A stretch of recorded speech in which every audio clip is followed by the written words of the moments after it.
Ben ritrovati amici di Radio Rossonera, Mattino Milan, venerdì 17 febbraio del 2023.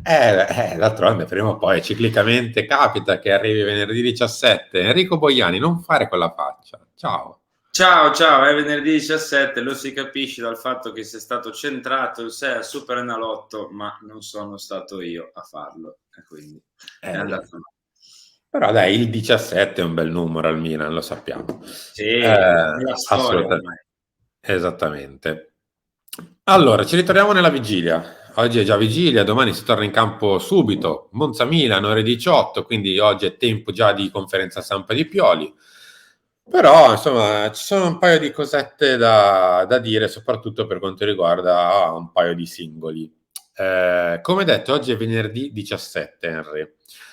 Venerdì scorso, in quel di Milan-Torino, nel prepartita, Paolo Maldini parlò così, dicendo su Mike Maignan e nel gruppo entro, diciamo così, nei prossimi 10 giorni. Sì. Quindi ne sono passati grosso modo 7-8.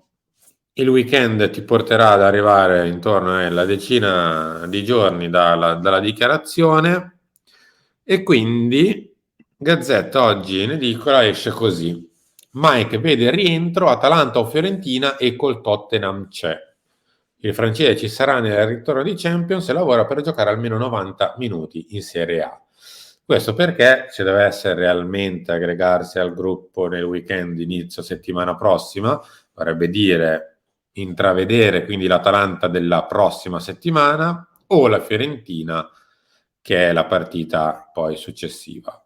Henry, come al solito la linea è sempre la stessa. Io non mi spingo a mettere né una data, né un paletto, né una partita, niente. L'aveva fatto Paolo, diciamo così, ci basiamo su quello che aveva detto lui. Se entro 10 giorni dovremmo esserci. Sì, dovremmo esserci, è ovvio e normale che c'è sempre un po' di precauzione, no? E di paura nel dire che Mike sta tornando, perché più per abitudine che per altro, più perché abbiamo detto che tornava o si è detto, noi in realtà praticamente mai. Si è detto che tornava e quindi c'è sempre adesso un pochino di paura e di retropensiero, no? Quando si dà una data per il ritorno di Maignan. A sto giro sembriamo veramente esserci, perlomeno è tutto più o meno in linea con le parole di Maldini, quindi il mio augurio è che dopo la partita contro il Monza, dalla prossima settimana, possa effettivamente tornare a lavorare in gruppo. Poi sappiamo bene che per l'infortunio che ho avuto, essendo un portiere, eccetera, eccetera, magari avrà bisogno di un pochino più di tempo, però perlomeno tornare in gruppo, lavorare e mettersi alle spalle tutta questa stagione alla fine di Maignan, perché è mancato tanto e quindi sì, puntiamo ad averlo da qui alla fine della stagione, però insomma l'assenza per tutti questi mesi di Maignan, è vero che in termini di partite è come se avesse saltato un paio di mesi, però non averlo a disposizione per 5-6 mesi 5. sono veramente tanti. Quindi il mio augurio è che una volta rientrato in gruppo possiamo mettere una pietra sopra tutta questa faccenda, che per quanto mi riguarda è stata una faccenda molto, come dire, ambigua dal punto di vista comunicativo,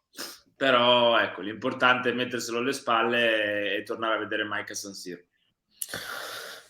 Esatto, l'augurio è quello di chiudere questi 5 mesi, 5 lunghissimi mesi di un sacco di piccoli grandi problemi, piccole grandi voci antipatiche, brutte, voci anche che sono nate perché a volte quando non si sanno le cose semplicemente la gente se le inventa, quindi a volte basterebbe anche essere un pizzico più chiari per evitare certi fraintendimenti anche per il ragazzo stesso. Però insomma siamo arrivati in questa situazione, ormai ci siamo, sperando di non ritrovarci a dover dire purtroppo invece no, purtroppo no. Ecco, siamo arrivati al quinto mese, esatto, perché era intorno al 20 di settembre o giù di lì. Siamo arrivati intorno al 20 di febbraio o giù di lì e quindi siamo al quinto mese esatto senza McMahon, ma la stagione non è ancora finita. Ce n'è ancora da giocare, quindi se si rimette in piedi c'ha da fare fino a marzo, aprile, maggio e un pizzico di giugno, quindi c'è ancora 3 mesi abbondanti di stagione da dover giocare. L'importante è che torni sano. Caro Henry, invece noi la seconda parte la dedichiamo a questo. Il titolo è questo qui, perché oggi c'è un po' un mezzo fuoco di fila. Aspetta che lo devo togliere perché vedi che il pezzettino va via. Il futuro è un quiz. De Ketelaere si gioca al Milan e Davice Diaz a titolare oppure puntini, puntini, puntini.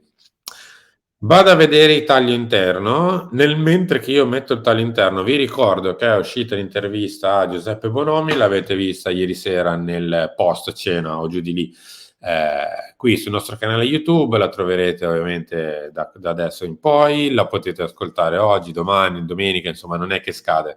La potete ascoltare anche nel weekend con grande tranquillità, vi spiega esattamente tutto quello che è lo stato dell'arte dello stadio, con l'aumento della capienza all'orizzonte, i prezzi, le altre ipotesi, quindi Sesto o l'Ippodromo La Maura, vi racconta anche il perché, soprattutto per le altre ipotesi che non sono il nuovo Meazza, chiamiamolo così, il nuovo San Siro, c'è la possibilità di costruirlo solo per il Milan e quindi insomma, risponde a tante delle domande che ci siamo fatti in questi mesi, non ultima il perché, ad esempio San Siro, la zona di San Siro è la preferita e non altre. De Ketelaere, che crollo! Ma il piano Milan resta Davice Diaz a titolare. Il belga l'andata col Monza è entrato in un tunnel, Pioli lo vede tre quarti, il club spera nella rinascita. Il titolo è CDK quale futuro, tanto per intenderci. Allora, devo rimanere calmo perché mi sto innervosendo con questa situazione di De Ketelaere. Non per questo articolo è di base, cioè nel senso ne sono accadute tante ultimamente, quindi non è che lo dico solamente per questo articolo o per altri articoli che sono usciti, perché non è un episodio singolo. Io credo che come dire, sia tanto facile in questo momento scrivere certe cose, dire certe cose, non solo da parte di nostri colleghi, di addetti ai lavori. Penso che sia veramente facilissimo sbilanciarsi in un certo lato. Ecco. Quello che io continuo a ribadire, Simo, è semplice. Non impariamo mai. Non No, impariamo mai, no, non no. impariamo mai, non impariamo mai. E, questo ragazzo si farà, si farà. E, come sempre bisogna aspettare, come sempre serve del tempo, come sempre bisogna capire che non stiamo giocando alla PlayStation, per cui metti un giocatore X in una rosa Y e il giocatore X rende come rendeva nella rosa Z, ma deve ambientarsi, ha bisogno del tempo, deve conoscere nuove persone, nuovi compagni, nuovo staff, nuovo allenatore, nuova dirigenza, nuova città, nuova cultura, nuovo popolo, nuovo tutto.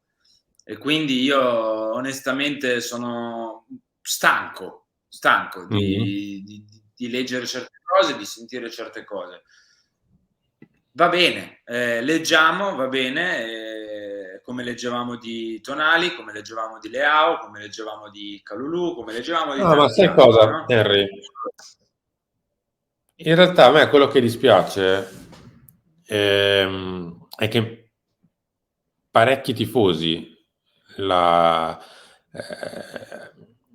passatemi il termine perché rende bene l'idea, lo perculano, che non vuol dire dare un giudizio sul giocatore. Per me è un buon giovane, si farà, per me invece non ce la può fare, ha delle caratteristiche che non vanno bene, è lento, mentalmente è fragile, eccetera, eccetera. No, qui siamo alla perculata, che non va bene, perché tra l'altro ce la facciamo tra di noi, cioè Anche perché veramente giusto proprio Sì, anche per perché poi farci un fai ghigno. tutto Vabbè. quello che è più sbagliato Passiamo al per campo, guarda.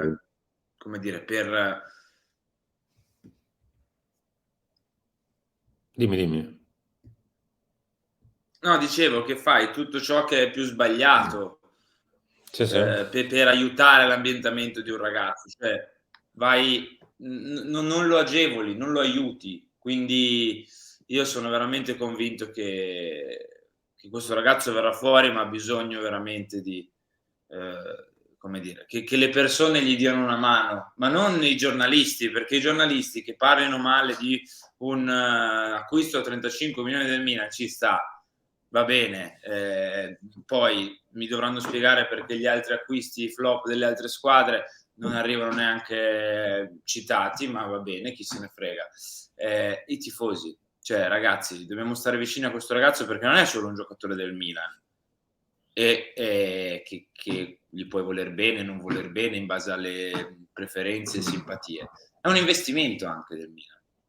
E quindi io non lo so, io sto per sbottare tanto su questa situazione, No, ma no, perché no, ma placcati che perché ti l'ho devo vissuto far da vedere ancora un vicino con sacco di Leao, cose. capito? Perché l'ho vissuto da vicino con Leao e quando vedi la vicenda Leao e ti ricapita una roba simile a distanza di qualche mese e incorri negli stessi identici errori, anzi forse pure peggio, perché le pressioni sono più alte perché hai vinto il campionato, a me ste robe mi fanno girare veramente, mi fanno andare fuori di testa. Quindi spero di calmarmi un secondo su questa vicenda perché... Bravo, ti faccio vedere altro, Henry, dai. Vai. Un cambio di ruolo? No, per Pioli non è un 9, quindi rimane tre quarti. Vado oltre. Masciar, ora come sta? Morale basso, ci prova Leao. Mm. Insomma, che possano vivere magari dei momenti fantastici in questo momento ci sta, insomma, non è un momento favorevole, non sta facendo gol, ha perso il posto, sta facendo anche fatica a giocare pure da subentrato, quindi che il momento sia particolarmente negativo, direi che è sotto gli occhi di tutti, ma lo stesso minutaggio lo dice. Che in generale si stia ambientando meglio e si stia ambientando di più, Milanello dice sì. Mm. Questo anche perché vorrebbe dire che prima un po' meno, ma andiamo avanti. Una cessione o un prestito, i rossoneri insisteranno. Tu insisteresti? Cederesti? Io Presteresti? insisterei a fare altro, caro il mio direttore. Porca di quella miseria. Cosa vuoi Sì, fare altro? ovvio, cioè, mandiamo in prestito uno pagato 40 milioni quasi, ma io veramente non lo so, non capisco, ma sì, ma cediamolo Guarda, ma direttamente, dai. puntualmente questa roba qui del prestito, soprattutto di un big, ogni tanto ce la ritroviamo addosso. Ce la siamo ritrovata ai tempi con Sì, Pato, sì, ce la siamo ritrovata con Leao, ce la siamo ritrovata con Tonali, adesso ce la ritroviamo con De Ketelaere. sì, Prima o sì, poi, sì, gira, torna sempre. ma Ma è infatti successo? A volte è sono gli successo? stessi, ma poi sono gli stessi, adesso, come vi dico sempre, c'è un motivo se la stampa scrive certe cose di alcune squadre e certe cose di altre squadre, però per me c'è un limite, a prescindere dai rapporti e dalla cura dei rapporti con la stampa, c'è un limite per quanto mi riguarda nel dire certe cose. Non mi sembra di aver letto articoli o cose, ho sentito anche voci su prestiti di Vlahovic, su prestiti di Correa, su prestiti di, non lo so, altri giocatori costati tanto che non hanno reso come ci si aspettava. Non mi sembra. Poi non è cioè nel senso, questo non vuole essere un attacco a ciò che è stato scritto oggi, ci mancherebbe. Io sono proprio stufo in generale di questa situazione con sto ragazzo, che sembra che abbia fatto dei dispetti a qualcuno. Non capisco, onestamente io non capisco. No, sai Mi cosa, Henry? dispiace. È che lui è un po' il simbolo di un mercato fatto da qualcuno. Ecco. Sì, Lui mi va è... bene, ma piuttosto criticami il mercato, poteva criticami esserci qualcuno. XY. Perché devi prendere di mira questo ragazzo? Ripeto, ma sarò ripetitivo, è troppo facile. È troppo facile in questo momento, è semplice, è la cosa più banale da fare. Mi dispiace. Questo invece è Sheva. Gli viene chiesto cosa manca a De Ketelaar. Ha qualità e doti tecniche, forse deve acquisire sicurezza e maggior consapevolezza nei propri mezzi. Eh, Semplice. eh già. Questo. Ma Ma mandiamolo giusto in così, prestito, così magari l'acquisisce questa consapevolezza. per chiudere, Harry, guarda, come detto, il tifoso, l'amante del Milan, insomma, in generale chi segue questa squadra al di là di una professione, può assolutamente criticare un acquisto, un giocatore, darne un giudizio tecnico, darne un giudizio anche di, insomma, bontà calcistica se può fare a caso del Milan oppure no. Quello che a me dispiace è che più che con altri, su questo ragazzo si è arrivati alla cattiveria a volte, che non va Esatto. bene. Cioè, proprio siamo arrivati, siamo scaduti proprio in basso. Come detto, se qualcuno pensa che questo ragazzo lecitamente non è da Milan, è un giocatore non adatto a questa rosa, non adatto a questo campionato, che non potrà mai venire fuori, è lecito. Poi sarà il tempo a dargli ragione o torto. Ma quello che si sta facendo in questi mesi e che non lo sta aiutando e non sta aiutando il Milan è questo continuo prendere in giro, ghignare. Non lo so, c'è un'aria brutta intorno a questo ragazzo in generale, che non mi piace, che non c'era nemmeno in altre circostanze, nemmeno con il Tonali di qualche anno fa o con altri giocatori. In parte forse c'era con Raffa qualche anno fa, però Sì. non mi piace, c'è una È per brutta quello che aria. mi dà è per quello che per me è follia, perché adesso ci ritroviamo di fronte a Rafael Leao e sono spariti, nel nulla, chi voleva vendere lui al posto di Aughe, chi lo chiamava Niang, spariti. Qualcuno con un briciolo di coraggio ti viene a dire avevo sbagliato, mi sono ricreduto. Ma perché non possiamo giudicare a posteriori? Noi sempre a priori, sempre a priori, sempre andare dritti a Ma guarda, priori. ma il giudizio, ti dirò, ci può anche stare, è lo scadere che non va bene, l'andare troppo in basso. Harry, noi siamo arrivati in chiusura anche perché domani c'è Monza-Milan, quindi ci ritroviamo direttamente tra pochi minuti per Chiama Milan, poi alle 13 con Lunch e alle 16 con Pelle Rossonera. In serata poi facciamo vedere anche il Milan che parte per un lungo viaggio e quindi va addirittura a Monza, anzi in realtà si trova a metà strada, perché se non ricordo male si dorme a Sesto, quindi no, fa le prove per lo stadio. Henry, grazie. Ciao, mi raccomando, like, scriveteci sotto nei commenti la vostra sul ritorno di Maignan e su De Ketelaar. Io vi leggo oggi, Oggi vi leggo tutti. Stasera mi metto lì, vi leggo tutti. Fate i bravi perché sennò mi arrabbio anche con voi, Grazie a tutti per essere stati qui con noi. L'appuntamento, come detto, è tra pochi minuti. Chiama Milan. Ciao.